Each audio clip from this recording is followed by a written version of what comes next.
So We Get Outdoors Nation, I've got an absolute delight of a guest to join us today. This guy's name you probably knew. In fact, when I found out I was going to interview him, I had a smile from ear to ear. But all I knew about him stopped in the late 90s, early 2000s, and I knew nothing about what's happened with him after that. So today's guest, Richard Dunwoody, welcome to the We Get Outdoors podcast. Rob, pleased to be here. Pleased to talk to you. Super cool. And we used to live and work not that far away from each other in Berkshire, hey?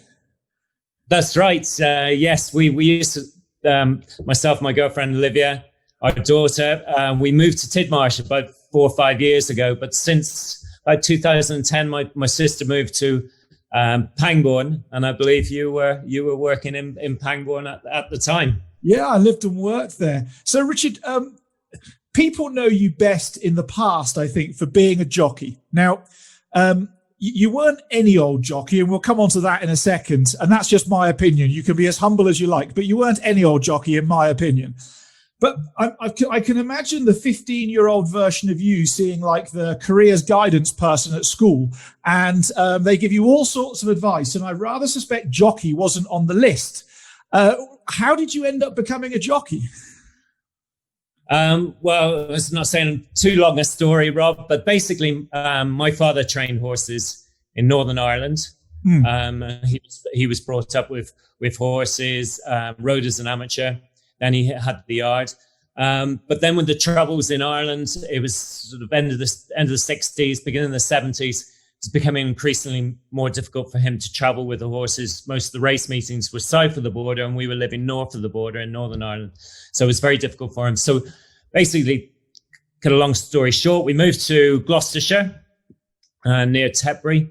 He managed to stud there for about 4 or 5 years. Then the man that owned that, American, came to manage the stud himself. So Dad was made redundant, and we moved to Newmarket. And what better place to be than grow up with racehorses? Fantastic. I started riding out when I was 11 or 12, and you know, kids can't really do that nowadays. You can't get the insurance to ride out in the yards unless you're the son or a daughter of a racehorse trainer. So I had a great opportunity there. I was riding out for Ben Hambury, riding out for Paul Kellaway. Ended up leaving school about 17 after my O-levels, and went straight into a yard, Paul Kellaway's in Newmarket to begin with, and then John Bosley, a smaller yard, before joined Captain Tim Foster, who trained 3 Grand National winners. And very luckily, I started getting race rides for a good friend of his in Point to Points. Started there, Colin Nash, and then started riding for the captain a couple of years later. Incredible. What does it take to go and actually become a jockey? Like this, in everything in the world, there's people who do it and there's people who win medals doing it. And there's a world of difference between the two. And you were in the winning cups and winning races category. What does it actually take to go and become a successful professional jockey? I suppose I was very lucky, Rob, that I was brought up with horses. I can't remember learning to ride. Mum and Dad sat me on a pony when I was very, very little. And then sort of that opportunity, when we moved to Newmarket, I was riding out very good horses for Paul Kellaway at a very, very young age. And, but it doesn't matter. You still need the breaks. I was very lucky when I then started riding. There were a couple of smaller trainers supported me, Sid Woodman and Michael Oliver. And Michael gave me the ride on West Tip, a horse that went on to win the Grand National for me in 1986. And that really, set my career on its path, really, from there. What's the... I would believe there's a level of sacrifice involved with pursuing something to that level. As somebody who's taken kayaking to about as far as you can take it, I know that I sacrificed a lot of myself and my world to achieve that. What was it you had to put to one side for a period of time to be a successful jockey? I think anyone who goes to the top in their profession has to make sacrifices. This day and age, even more so, I think, everything's becoming more professional. Certainly, from the moment I was sort of 12, 13, riding out Newmarket, that was all I did during the summer holidays. That, I couldn't wait to get back on a horse. I was boarding school in Gloucestershire through term time, so to get back and get riding out again on the heath at Newmarket was just amazing for me. But you have to. The main thing when I started then in stables, 17, 18, was to try and improve my riding every day, try and get better, watch how the jockeys did it, and then try and improve. And once you start getting rides, it was to try and improve. We also have the problems with the weight, so it wasn't just you're trying to improve your techniques, but it was also having to watch that as well. A lot of saunas in those days. And looking after your weight. So mentally quite tough as well. Yeah, I bet there's a time where you see the chocolate pudding and you want it, but you just can't have it. Certainly this time of year at Christmas was very, very difficult. We used to always have our Christmas party either Christmas Eve or the day before Christmas Eve, because Boxing Day was one of our big days of the year, King George's and the big meeting at Kempton. So if you had a lightweight Kempton, getting down to around 10 stone, 63, 64 kilos, maybe even less. Very difficult for me to do that. Considering I'm about 75, 76 kilos now. Yeah, that's incredible. And so that journey took you on to go and win some Gold Cups, some Grand Nationals, ride a horse called Desert Orchid that I think anybody who's been involved in horses has heard of Desert Orchid. What were the highlights of those years that you were competing for? Yep, certainly winning the Grand National. First one in '86 was on that horse, West Tip. Was very lucky. I'd fallen on him the year before at this famous fence called Beaches, when he really should have won that year, I think, as well. But luckily, we got the chance to go back, atone for our mistake, and he gave me a very, very easy, very, very good ride in the '86 National. And then I won it on a horse called Miinnehoma 94. And I have to say they were probably the highlight, though. Had some fantastic days riding Desert Orchid, 2 King Georges, a racing post chase also at Kempton. And then we went over for the Irish National as well. And that was a pretty memorable day because the reception that Desi got there at Ferryhouse was quite incredible. And how's that bond between the jockey and the horse? Do you have to be almost telepathic to go and pull off wins like that? As a jockey, especially riding a lot of races, a lot of horses. I think I rode in nearly 900 races one season. So you're riding a lot of different horses, probably 500 or 600 different horses. You don't, unlike the show jumpers and the 3-day eventers, you don't get very, very long to bond with your horse. Some of them you might only meet in the paddock literally before the race. The first fence you will jump on that horse will be the first fence in the race. And it happened 1 or 2 nationals that I rode in. So really it's experience, all the different horses you've ridden in the past. But you have to really see what makes that horse click. Some of them might go for a slap of the whip. Some of them won't. Some of them will go slower. If you pick your stick up and wave it or show it to them, they'll say, no, thank you. So that's just the way it is. It's a little bit of trial and error at times, but also if these horses have run, they're experienced, you might have ridden them against them in the past. You'll talk to the trainer, maybe the owner as well, and jockeys that have ridden them in the past. So it's picking up as much information about those horses as you possibly can before you ride them. Wow. So I do actually want to concentrate on what you've been doing after riding, but there's one critical part that my business partner, Mark, has coached field hockey at the highest possible level. We're talking Commonwealth Games, Olympics, World Championships. I've been there with kayaking, and over the past few years, both of us have stepped back, me from kayaking and from him from hockey. We've hung up everything and said, we're done. What was it that caused you to start to consider retiring from horse racing? Basically, jump jockeys, they tend to have lasted a little bit longer the last few years, with Tony McCoy going on well into his 40s, Richard Johnson, who's also been champion jockey 3-4 times, now well in his 40s, still riding. basically, I had a neck injury 97, 98. That started. I recovered from it initially, but then it went again early 99. And basically, I was on my way out. Then it affected the nerves in my neck, which affected the muscles in my right arm, meaning that I couldn't use it properly. I was a long way from being 100% fit those last sort of 6 months of riding. Went to the States to see a guy called Paul Check, kinesiologist over there, famous kinesiologist. And Paul said, well, first day I might get you back. The first day I saw him, he said, I might get you back riding in, say, 2-3 months. Second day, he looked at the x-rays and said, you've got no chance. Yeah, that's it. Hang those boots up. And that was it. I think I went to about another 2 or 3 doctors to get various opinions to see if I could continue riding. They all said the same thing. And December 99, I retired. I had already started a sports marketing business. I got involved in that for probably 2 more years.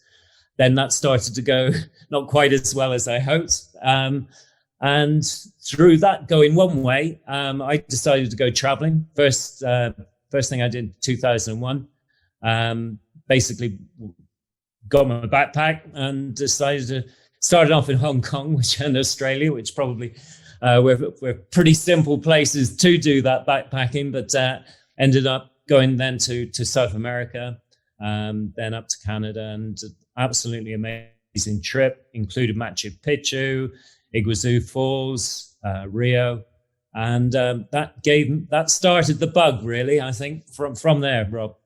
That was the seed was firmly sown. It was firmly sown after that. Yeah. Did you go through anything? Mark and I were talking about this over the weekend as we've been away. We're like, when we were involved with our sports, when somebody said, what do you do? We had this very easy, I do, or I am, ... And then the moment you stop, I remember those 2 years after or 3 years after, and somebody said, what is it that you do now? And I'm like, I don't know. I can't put it into words. Did you experience that? That's it. Yeah, definitely. And you do. I miss the changing room massively. I miss riding. You were so committed. You had to be. Every day, every horse you went on, 6 rides a day, 7 rides a day, totally committed. And then you're back into Civvy Street, back to normality and normal life. And yeah, it's not easy for a while. It certainly isn't. And for a while, I was the same as you. Yeah. What am I? Haven't got a clue. Retired jockey. Is that the right thing to say? Not really. No. Yeah. And you were what, in your mid-30s then? So 35, yes. 35. Yeah. So you can hardly say I'm retired, because people won't get that either, age 35. You're only just started. Yeah. So, no, I've been amazingly, as I've already said, amazingly lucky that bumping into people and various things, and, ended up traveling, getting the bug for that. And then I came across a guy. I was introduced through my racing contacts to Johnny Bilby, who runs a travel company called Wild Frontiers in London. And I was introduced to Johnny shortly after he'd started the business in 2001, 2002. Both of his brothers worked in horse racing. One was a stipendiary steward and had ridden as an amateur jockey. And his other brother, Chris Bilby, was a racehorse trainer. So very fortunately met Johnny. And 2 years later, I was leading horse riding trips for him through Kyrgyzstan and various other places. So that sort of just furthered the next step along the ladder, up the ladder, I suppose, as far as traveling was concerned. I was going to ask about did you still want to get on the back of a horse?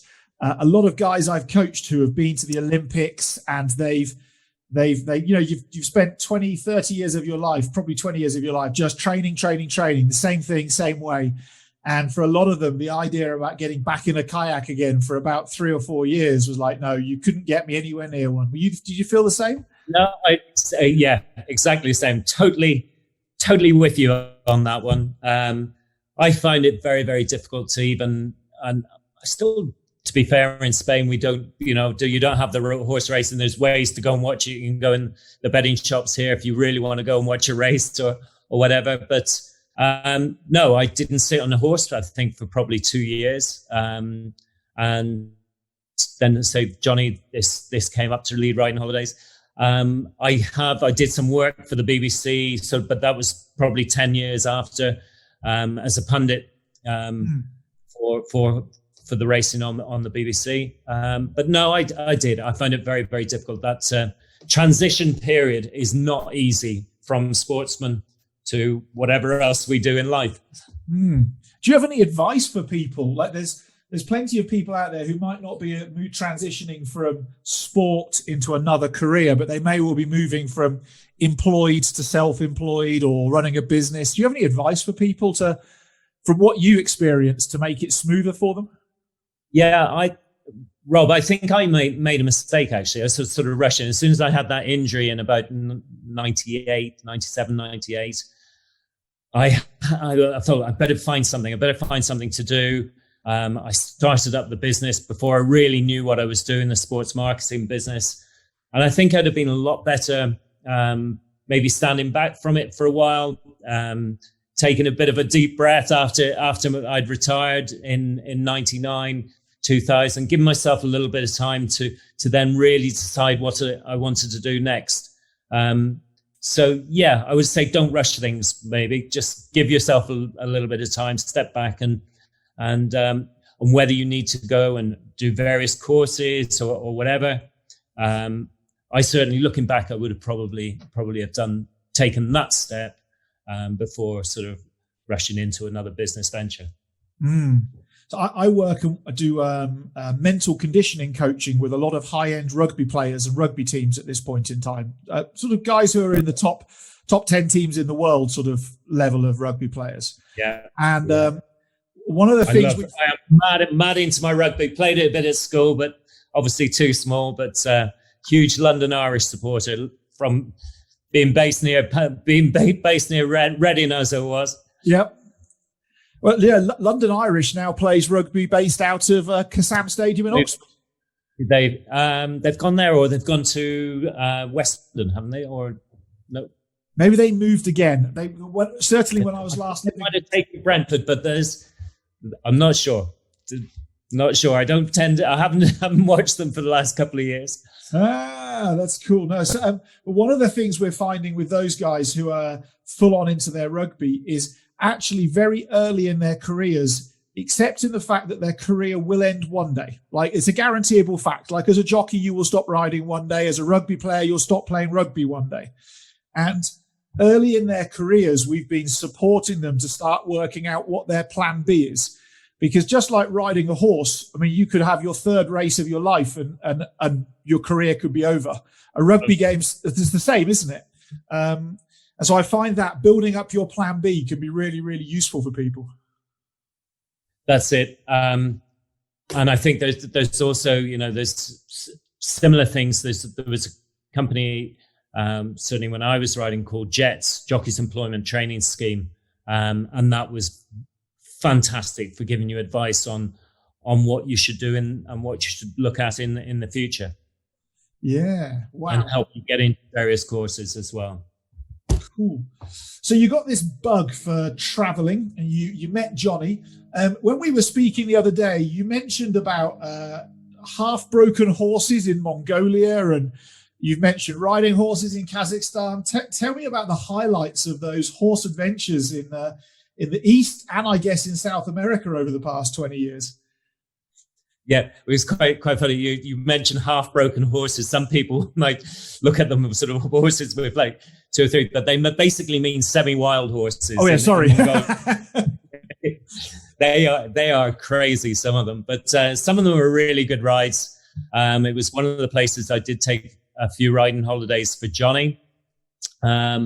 Also, the first trip I took was Kyrgyzstan, and what a beautiful country that is. Very mountainous, 2 beautiful lakes that seem to dominate certainly the western part, the eastern part of Kyrgyzstan, Izikul and Songkul. Songkul is just a magical place, triangular lake, about 60 kilometers around, surrounded by mountains. The local farmers, their flocks, the horses, playing bushkashi, this crazy game that they play in Kyrgyzstan. So yeah, working, that was one of my first jobs, we say, working for Johnny. Just absolutely incredible. And it was a pleasure being on a horse, you know. It was absolutely fantastic being in that scenery, those places, enjoying the culture, the local culture as well. And from there, we sort of diversed. We say Mongolia. We've visited, taken trips to India, in Morocco, various other places. We actually ended up traveling into Tajikistan and Afghanistan as well on some of our trips. Wow. How's Afghanistan? In my mind, I just think of Afghanistan and all I think about is Apache helicopters and men with guns. Yeah, I can see why you do think that as well. Having been to Kabul a few times, both for Johnny and other times as well. But there is an area in the north, basically the northeast corner, called the Wakhan Corridor. And I took a couple of trips there for Wild Frontiers. One was without horses, and we took jeeps all the way up the corridor to the last village on the road called Sarhadi Borigil. And the second time I went, we took a full hike with another leader of Wild Frontiers, Alan Kerr. We jointly led a trip of 10 people up there. And I have to say, it was one of the most amazing trips I've ever done in my life. Beautiful. We went up there's the Wakhani people there. And as you go up the corridor, you then come across the Kyrgyz tribes. We went up to a lake called Shak Martin, close to the Chinese border. It's safe, very remote, probably one of the most remote places I've ever been. And absolutely, yeah, it was a joy to be there. Absolutely incredible. What have you learnt about guiding, or learnt about yourself in guiding? Because being an expert on the back of a horse and then supporting other people to stay upright on the back of a horse for prolonged periods of time, I guess those two things are quite far apart. Yes, but I think you soon get used to it. It's, you know, you're those things, and I'm sure you agree here. You've done it as well, Rob. You're on call 24 hours a day, really, aren't you? So you have to check, have to make sure everything's in order. Everyone's looked after at the end of the day. They have their drink, they have their evening meal, and you know that people are there to enjoy themselves, and they have paid good money to do that. And I think it's a great job. I love it. I love seeing people happy, so enjoying the country that they're in, the culture they're in, experiencing new food, new drink, meeting wonderful people around the world. That's the whole thing about travel, isn't it? Really, it is incredible. I often say when you're guiding trips, you're almost like got the brain of a nuclear scientist, because you're always thinking the entire time about, like, is that done? Is this done? How can I stop myself being woken up at 2:00 in the morning? You know, so on and so forth. But then you're almost like part entertainer, part children's TV presenter, with the other part, you know, when it's pouring with rain in the morning and people need to get on and get moving, you got to smile and put a bounce. I'm certainly not as good as you at that side of it, Rob, I have to say. But yeah, we can tell a few stories from the old days. So what have been your highlights of those South American and because there was the Mongolian Derby, was that right? You went to, or yes, also been the last few years. Well, actually, about 2009 was the first time I was involved with the Mongol Derby, and basically it was through a company called The Adventurist. Tom, who runs the Adventure, great guy. And basically he was running the Mongol Rally all the way from London to UB. And I think there were basically 1,000cc cars. They were driving them all the way there and then auctioning them off for charity in Ulaanbaatar. But off the back of that, he got to meet some of the racing. Racing is a big thing in Mongolia, but it's not as you'd expect it. Basically, the kids ride the horses, and anything from, they say the minimum age now should be around 7. I think I've seen 3 or 4 year olds on these horses. But basically, the kids will ride these horses, and the races will be up to 32 kilometers. Absolutely, talk about long distance. Longest we traveled in a horse race in England, steeplechase about 4.5 miles. Over there, they're going 20 miles. Absolutely incredible. They're fantastic horsemen. These children, they'll have been placed on foals as a baby, and basically grow up with that foal all the way through. So that was an amazing thing to witness over there. But Thomas, he got off the back of running the Mongol rally. He then got involved in the horse side of it, and started the Mongol Derby. And that's been running since 2009. I photographed it for the first time in 2012, and I've been back about 4 or 5 times since, and loved it.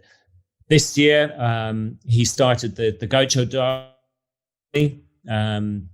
The adventurous are now they've got an offshoot, and it's called the Equestrianists. And Tom's idea now is to run long distance endurance races all around the world. The Gaucho Derby took place in the foothills of the Andes, and was absolutely incredible. In March, 500 kilometers. There were a lot of very tired riders at the end of it.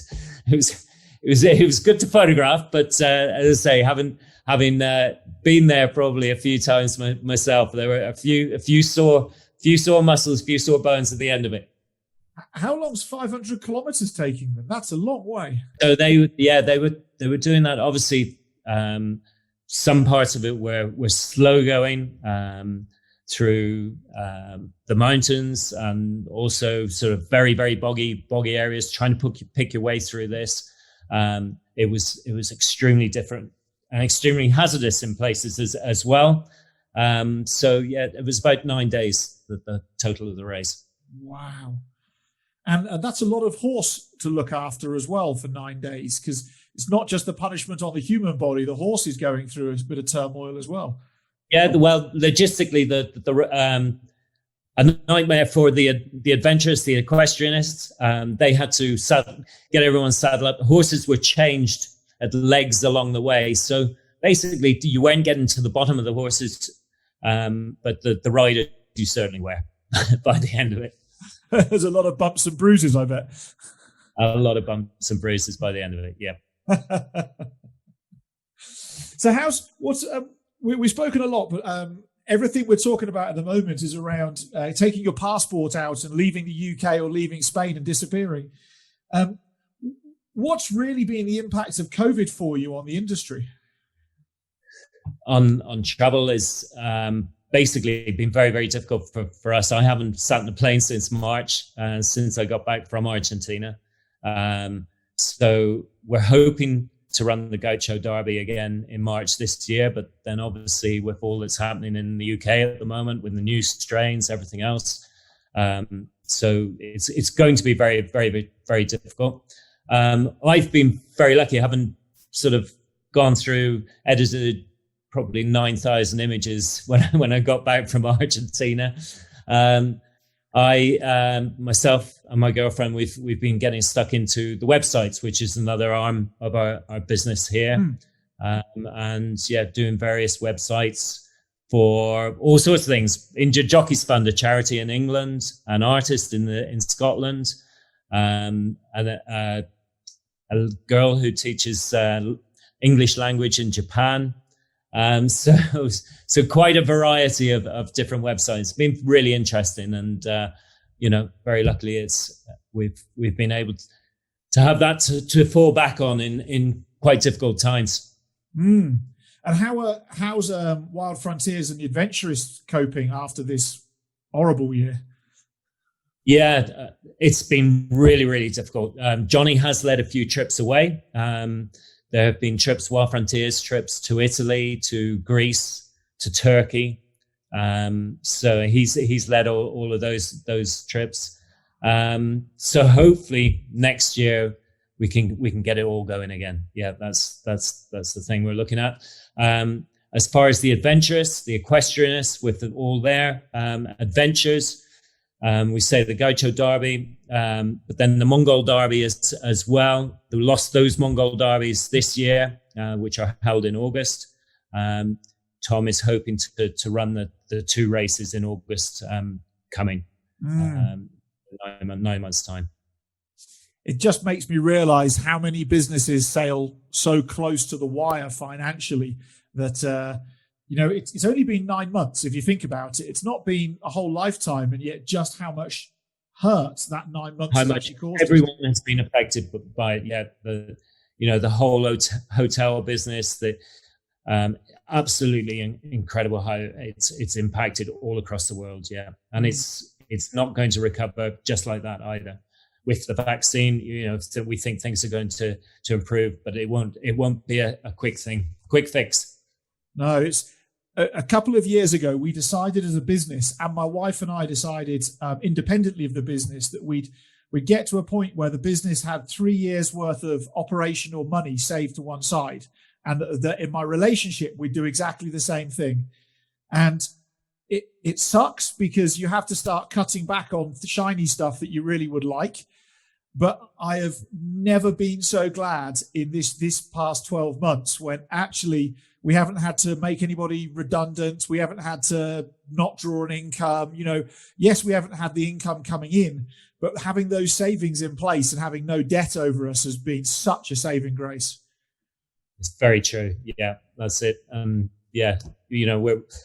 We're fortunate here as well to have had the websites and other things to fall back on. But yeah, for a lot of people, it's so difficult at the moment. Wow. Now, you mentioned just a second ago that you were editing 9,000 images. That's a lot of pictures, by the way. Yeah, only about 5 of them are in focus. Never mind.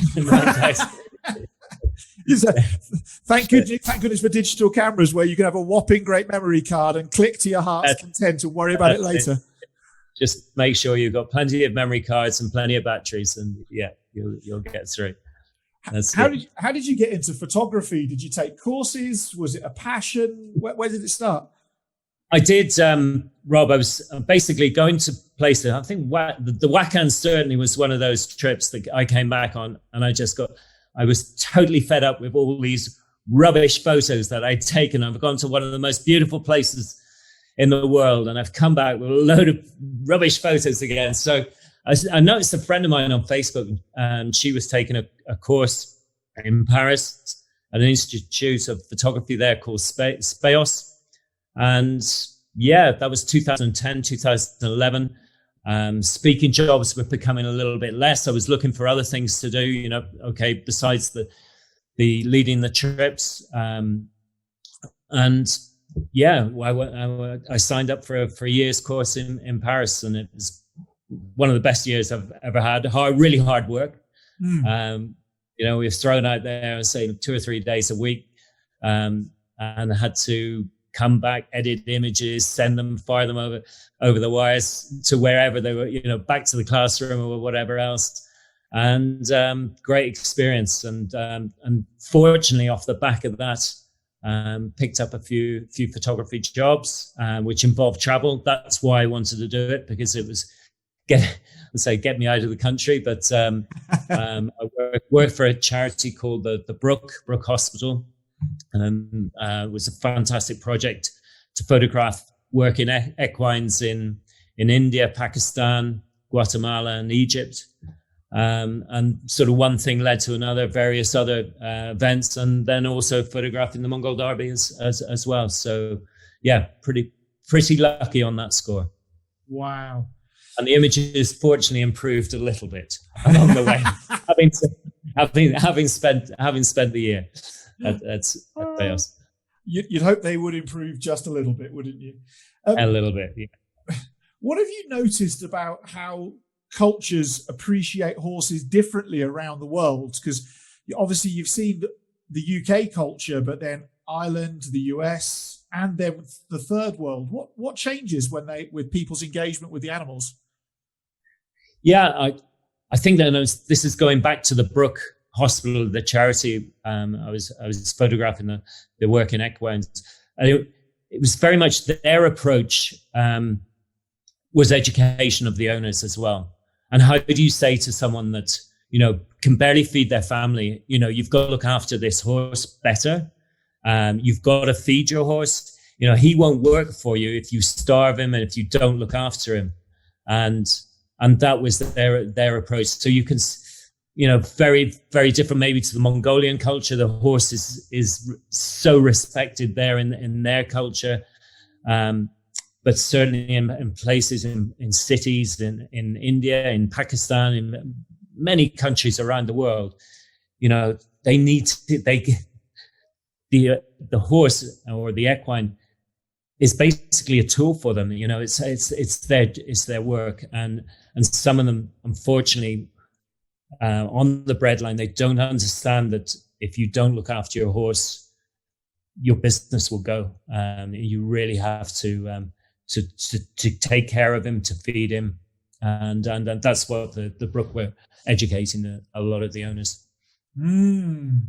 It's hard, isn't it? If you can barely afford to feed your family, thinking that you may well need to feed the horse first, it's a very awkward place to be in. Very, very hard, very, very tough. Yeah, there's not an easy solution on that one at all, is there? No. It strikes me throughout your racing career and even through till today, you must have noticed there's been, I think, quite a lot of changes in attitudes towards horse racing since the 80s through to where we are today and how horses are looked after. What do you think have been some of the changes for the better in the equine industry?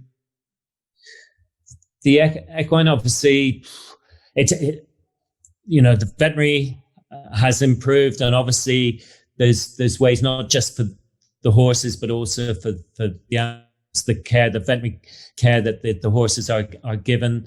There's various rules now.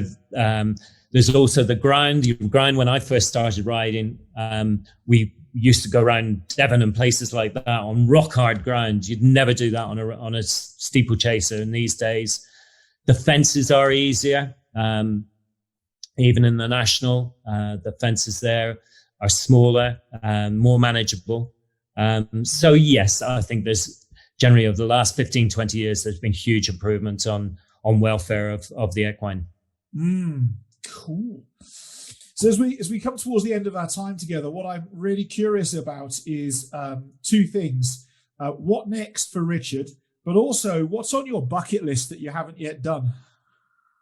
Yeah, I'm not so sure about that. I suppose it's something we haven't really talked about is the few of the Arctic trips, the Antarctic. True, yeah. The Antarctic trip. And they were on my bucket list maybe 15, 20 years ago. But I have to say it was probably one of the biggest highlights of my life. The toughest thing I've ever done was a 48-day expedition to the South Pole. I went along with guys, Doug Stipe and James Fox. Doug led the expedition, an American who'd had a lot of experience of both the North Pole and the South Pole. But fortunately, myself and Doug made it, I say, after a 48-day slog. Can't say I was feeling too good at the end of it, but having lost about 3 stone. But absolutely amazing to arrive down at the Amundsen Scott base down there at the South Pole. Do you, about that experience, I can just see, and I know a couple of people who've raced to the North Pole on foot. And yeah, that was really what got me into it, actually. The first race in 2003, I think it was, called the Polar Race.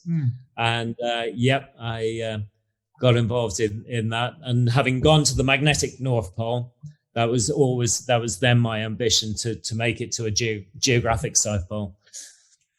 So does it feel on occasions just like monotonous one foot in front of the other and keep your head down and keep going, or does it have some highs as well? No, it's just rubbish. That's it.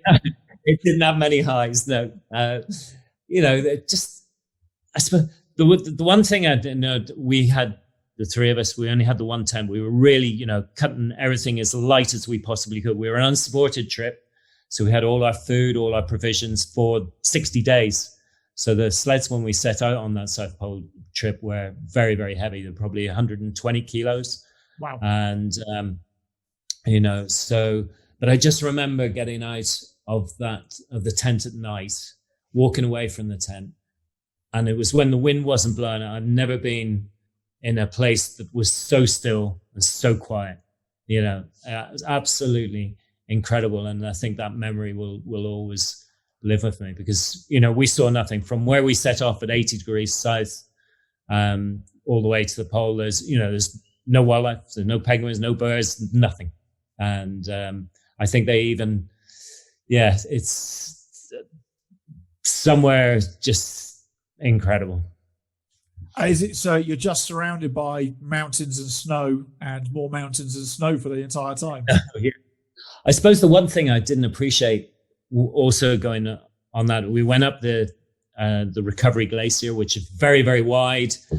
We had the Shackleton range of hills on our left-hand side. But once we got up onto the plateau, quite a climb. We went from about 500 meters depth of ice up to about 2,500 to 2,800 meters. And I really suffered. The atmosphere is a lot thinner around the poles. I really suffered from altitude sickness as well, coughing all the time. And it was really, really hard work. Even though it was a very gradual climb up onto the plateau, it was tough. But if you've got 100 kilos or so behind you that you're busy tugging up the glacier as well, that's no small feat. Yeah, it was hard, but as I say, with that lack of oxygen down there as well, it's making things even worse. Wow. So come on, what else is on the bucket list? You've checked those items off. What's to come, or what? So bucket list that happen. I'm looking forward to getting a plane again. I think, Rob, that's top of my bucket list. So we missed out UK. We can't even get back and see the family, my sister, my mother. My sister's family this Christmas. So looking back get back to the UK at some stage, getting back down to Argentina for the Gaucho Derby again, all being well in March, but I say that could be 50-50 at the moment. I've got a few trips set up for riding trips, set up to Namibia, Argentina again, Bariloche, which I'm really looking forward to. Awesome. And so to get traveling, what other places I'd like to visit? I think Papua New Guinea might be one of those places I'd love to visit one day. That's incredible. Actually, I interviewed a guy, a Danish guy, a few weeks ago, and he circumnavigated Papua New Guinea the other year in a traditional Papua New Guinean sailing canoe. So effectively, they chopped down a tree, hollowed out the middle of it, put an outrigger on, strapped a mast to it, and him and two local guys spent a year sailing around Papua New Guinea. A year, yeah. Amazing, yeah. It's an amazing adventure. This thing doesn't go very fast. I mean, it's a floating tree that's being propelled by the wind. It's not exactly going to be like a rocket ship. Not the speediest. Yeah, not. Yeah, I think I'll take a proper boat personally for my sailing adventure. Whereabouts in Namibia are you going to, out of curiosity? Where are we going? We were down in the Namib desert on the last ride. I think it's Damaraland we're going to in July next year. So again, really looking forward to getting back out there. I've only been the once to Namibia, and it's a great team over there. So yeah, looking forward to getting back and seeing them. My parents went 4x4 driving. They drove their 4x4 from Johannesburg here up into Namibia 2 years ago and went on the Skeleton Coast where all the massive sand dunes are and that sort of thing. It was incredible. The pictures looked amazing. We do ride down there as well, down the Skeleton Coast, and yeah, they look absolutely amazing. So yeah, one day. Supposed to be the most desolate place on planet Earth, the Skeleton Coast. Like if you have something go wrong there, apparently it's where you're furthest away from anything to help you. Yeah.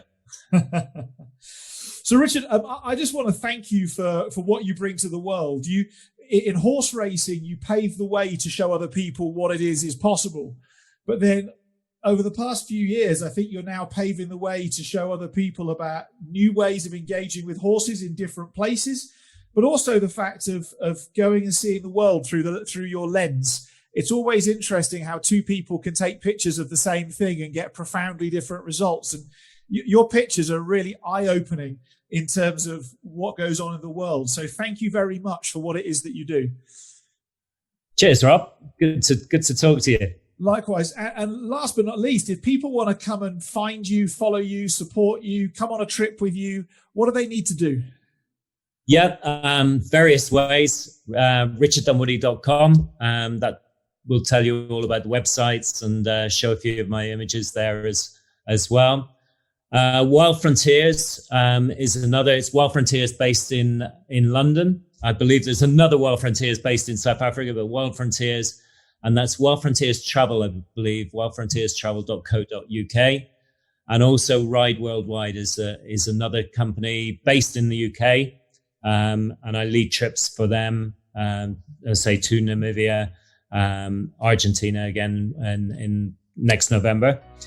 So certainly get in touch with them at Ride Worldwide. I believe that is .co.uk also. Wow, cool. Richard, thank you for your time. I look forward to hearing from you maybe in a year or two's time, or and hearing about the breaking free of COVID, traveling on the plane and getting out on all those future trips. It'd be good to catch up. Definitely, Rob. Yeah, it's been great to talk to you. Likewise. And when you're in Joburg, if you come via here on the way to Namibia, pop in for a beer. Definitely. Yep. I'll keep you to that one. Always welcome.